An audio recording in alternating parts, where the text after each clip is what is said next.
হবে। মিঠাই আমি দাঁড়াতে বলেছি। মিঠাই মিঠাই দুধটা খেয়ে দে, স্কুলে দেরি হয়েছে। কি মুশকিল, দুধটা পড়েও যাবে। আয়, কি হলো কি? বলছি না স্কুলে লেট হবে। বাবা খেয়ে নাও একটু। না খাবো না। আরে মিঠাই, হাঁকো দাঁড়িয়ে আছিস কেন? দুধ খাবি? না রে মা, নিজের হাতে খাইয়ে দিলে খেতাম, যেমন আমার মেজকা আম্মা তোকে খাইয়ে দেয়। তোদের মা তো দেয় না। তোদের মা কেমন যেন। হাঁ করে দাঁড়িয়ে থাকলি কেন? স্কুলে যাবি না? না রে, মার জন্য তো আমি আর কোনোদিনও স্কুলে যাব না। তোমার সে কি, স্কুলে যাবে না মানে? স্কুলে যাবে না কেন? সেদিন মা ক্লাস টিচারকে কি সব বাজে বাজে কথা বললো, তারপরেই তো পড়ে গেল দোলের ছুটি। আজকে যদি স্কুল যাই ম্যাম আমায় বকে। বাবা গো, আমি সামনে আমি যাবো না।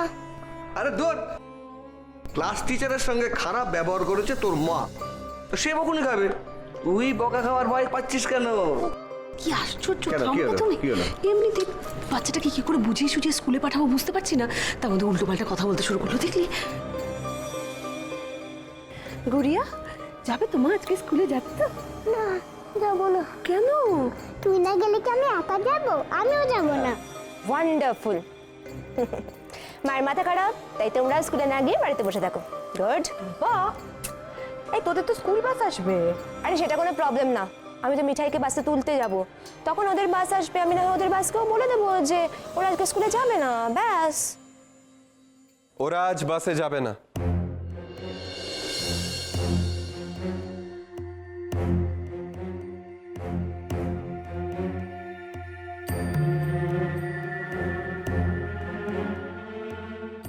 যাক স্কুল বাস চলে। আজ গুড়িয়া, গুবলাই আর বাবা একসাথে স্কুলে যাবে। দাঁড়া দাঁড়া দাঁড়া, তুইও যাবি? তুই আবার ওই স্কুলে কবে থেকে ভর্তি হলি? আমি আর পারি না এই লোকটাকে নিয়ে। আর শুধু তাই নয়, বাবা নিজে গিয়ে ম্যামকে সেদিনের জন্য সরি বলে আসবে, তাহলেই ম্যাম আর রাগ করবে না। কি ঠিক আছে তো? তাহলে স্কুলে যাবি তো তোরা? না না, আমি একটা কথা কিছুতেই বুঝতে পারছি না, এই বয়সে তুই স্কুলে ভর্তি হতে গেলি কেন? তোমাকে আর বুঝতেও হবে না, চলো তুমি। না বুঝতে চলবে? এই বয়সে মানে এই আপনি কি বললেন? দিদি যখন ঘুম থেকে উঠবে আর দাদাকে পাশে দেখতে পাবে না, তখন তো আমাদের মধ্যে বাদ করবে। হ্যাঁ, কিচ্ছু করবে না সুপ্রিয়া। না করবে না। এই মিঠাই চল, ওই আশা থাকুন। এ রজত, সুপ্রিয়া কিছু করবে না তুই এতটা নিশ্চিত হচ্ছিস কি করে? পিসি, ভাগ্যিস আমি কাল গায়ে কেরোসিন ঢাললাম, সেটা দেখেই সুপ্রিয়া অনেকটা শান্ত হয়ে গেছে রে পিসি। আশা করি আজকে আর কোনো দুঃখযোগ্য বাঁধাবে না। তোমার কিচ্ছু হবে না, তুমি একদম সুস্থ হয়ে যাবে। যতদিন না তোমার জ্ঞান ফিরছে, আমি তোমার পাশেই থাকবো, তোমার জ্ঞান ফেরার অপেক্ষায়। ও মা, মা আমি যাই। মা, তোমায় যাতে এই হসপিটালে রাখতে পারি, তার জন্য আমার টাকা জোগাড় করতে হবে, যাতে তোমার ট্রিটমেন্টটা ভালো মতো হয়। আমি খুব তাড়াতাড়ি ফিরে আসবো মা, আমি যাই।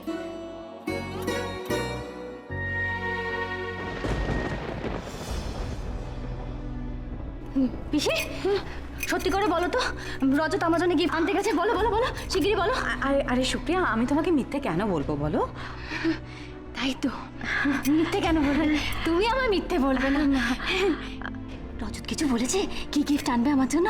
কিছু বলেছে? না। এই দেখো, আমিও না কি সারপ্রাইজ গিফট তো কখনো বলে নাকি? সারপ্রাইজ গিফট আনবে আমার জন্য রজত।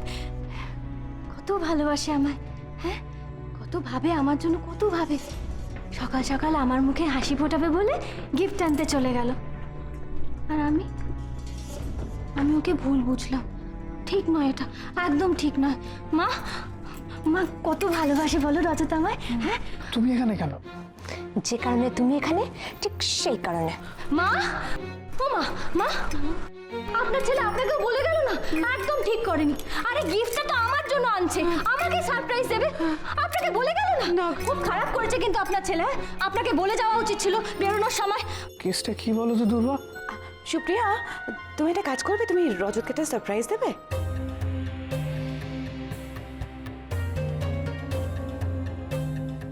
সারপ্রাইজ? আমি? হ্যাঁ, ঠিক, একদম ঠিক বলেছো পিসি। আমি সারপ্রাইজ দেবো। আমি সারপ্রাইজ দেবো। কিন্তু কি সারপ্রাইজ দিই বলো তো? তুমি রান্না করবে? দেখো এটা কিন্তু রজত ভাবতেও পারবে না।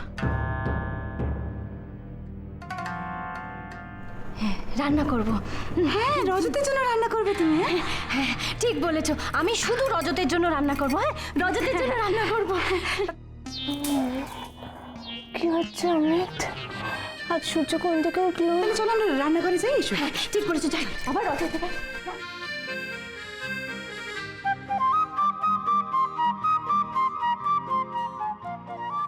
ভালো করে শোন, রজতকে ফোন করে বল সুপ্রিয়ার জন্য যেন একটা গিফট না নিয়ে এ বাড়িতেও পাও না রাখে। সর্বনাশ হয়ে যাবে, বুঝলি? আরে ফোনটা কর যা।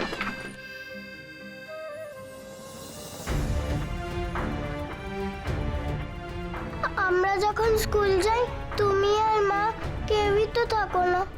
আমিও এরকম দমবন্ধকর পরিবেশ থেকে ওদের বের করুন, নাহলে আপনার ছেলেমেয়ের ভবিষ্যৎ কিন্তু অন্ধকার। সত্যি তো,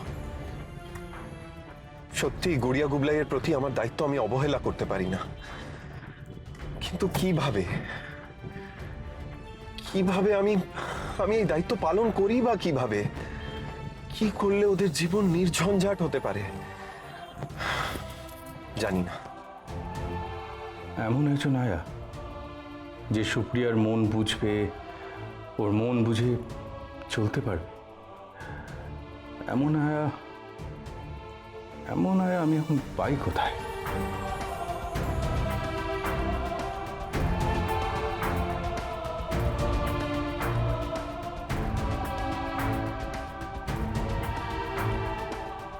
ওনার মতো কেউ হলে পারতেন সুপ্রিয়াকে সামলাতে। ওনার মতো কাউকে যদি পেতাম।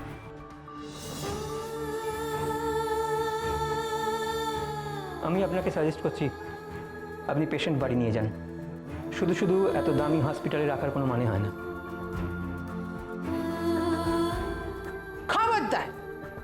5 দিন হোক, 5 মাস হোক, আর 5 বছর হোক, ওই রোগীর চিকিৎসা আমরা করাতে পারবো না। যেভাবেই হোক টাকার জোগাড় করতেই হবে আমাকে। মায়ের হসপিটালের খরচা, তারপর রজতাভ রায়ের ঋণ শোধ। যেভাবেই হোক একটা কাজ আমায় পেতেই হবে। আজকেই পেতে হবে। এই শর্ট এখান থেকে, শর্ট শিগগির শর্ট। কি হলো, দাঁড়িয়ে আছিস কেন? যেতে বলছি না, যা না এখান থেকে। উফ! এই তো লক্ষ্মী মেয়ে, তুলসী আমাদের লক্ষ্মী মেয়ে। কথা শোনে, জানিস তুলসী, আজ না রজতের জন্য আমি নিজের হাতে জল খাবার বানাবো, বুঝলি?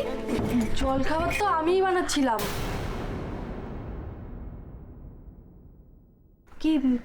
কি বানাচ্ছিলি? পরোটা। পরোটা? তুই জানিস রজত কি খেতে ভালোবাসে? হ্যাঁ, জানিসই না? পরোটা বানাচ্ছে আমার রজত না। জল খাবারে লুচি আর ওই যে সাদা তরকারি হয় না, সাদা আলুর তরকারি, ওইটা খেতে ভালোবাসে, খুব খেতে ভালোবাসে। আজ আমি নিজের হাতে বানাবো। বলো না পিসি, খেতে ভালোবাসে না? বলো বলো বলো। খুব ভালোবাসে।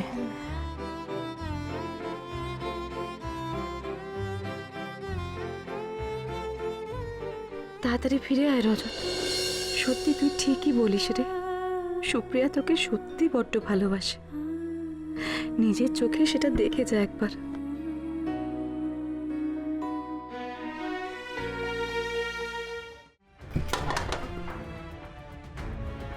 আপনি লুচি তরকারি খেয়ে ফেললেন? আপনার বয়স অল্প, তাই সুপ্রিয়া কোনোভাবে আপনাকেই না সন্দেহ করে বসে। এত বড় একটা দায়িত্ব নিলাম, পারবো তো আমি সেই দায়িত্ব পালন করতে?